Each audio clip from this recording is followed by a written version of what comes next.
ହରିନାମ ହେଉଛି ଏକ ପବିତ୍ର ଭାବ। ଏହା ଶ୍ରବଣ, କୀର୍ତ୍ତନ ଓ ଜପରେ ମନୁଷ୍ୟର ଜୀବନ ଧନଧାନ୍ୟ ହୋଇଥାଏ। ସମାଜରେ ବିଶ୍ୱଶାନ୍ତି ପ୍ରତିଷ୍ଠା ହେବା ସହ ଲୋକମାନଙ୍କ ମଧ୍ୟରେ ଭାଇଚାରା ଭାବ ପରିଦୃଷ୍ଟମାନ ହୋଇଥାଏ। ମୟୂରଭଞ୍ଜ ଜିଲ୍ଲା ବାମନଘାଟି ଉପଖଣ୍ଡ ରାଇରଙ୍ଗପୁର ସହରସ୍ଥିତ ସ୍ଥାନୀୟ ଟାଉନ ଥାନା ପରିସରରେ ଥିବା ଶ୍ରୀ ତ୍ରିନାଥ ମନ୍ଦିର ନିକଟରେ ଦୀର୍ଘ 75 ବର୍ଷ ହେବ ପ୍ରତିବର୍ଷ ଭଳି ଏଠାରେ ଶ୍ରୀ ରାଧାକୃଷ୍ଣ ଅଖଣ୍ଡ 24 ପ୍ରହର ହରିନାମ ସଂକୀର୍ତ୍ତନ ଅନୁଷ୍ଠିତ ହୋଇଅଛି।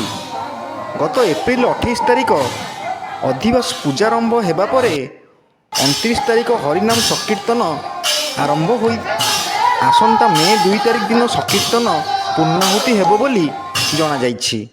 ଏଥିରେ ମୁଖ୍ୟ ପୂଜକ ପ୍ରସନ୍ନ କୁମାର ଷଡ଼ଙ୍ଗୀ, ସହଯୋଗୀ ରବି ନାରାୟଣ ହୋତା ଓ ମାନିକ ଦାସ ପୂଜାର୍ଚ୍ଚନା କରିବା ସହ କର୍ତ୍ତାକର୍ତ୍ରୀ ଭାବେ ଅରଣ୍ୟ ମହାନ୍ତ ଓ ଚନ୍ଦ୍ରିକା ମହାନ୍ତ ଶ୍ରୀ ରାଧାକୃଷ୍ଣ ନିକଟରେ ବସି ଯଥା କର୍ମକାଣ୍ଡ କାର୍ଯ୍ୟ ସମ୍ପାଦନ ହୋଇଥିଲା। ଉକ୍ତ ଆଧ୍ୟାତ୍ମିକ ବାତାବରଣରେ ବାମନଘାଟି ଉପଖଣ୍ଡରୁ ପ୍ରମୁଖ 6ଟି ଦଳ ପୁରୁଳିଆ, ସୁଦର୍ଶନପୁର, ଜାଦଲ, ରଳାଡ଼ିହି, ନୂଆଡ଼ିହି ଓ ମାନପୁରରୁ ଆସି ହରିନାମ ସଂକୀର୍ତ୍ତନରେ ଅଂଶଗ୍ରହଣ କରୁଅଛନ୍ତି।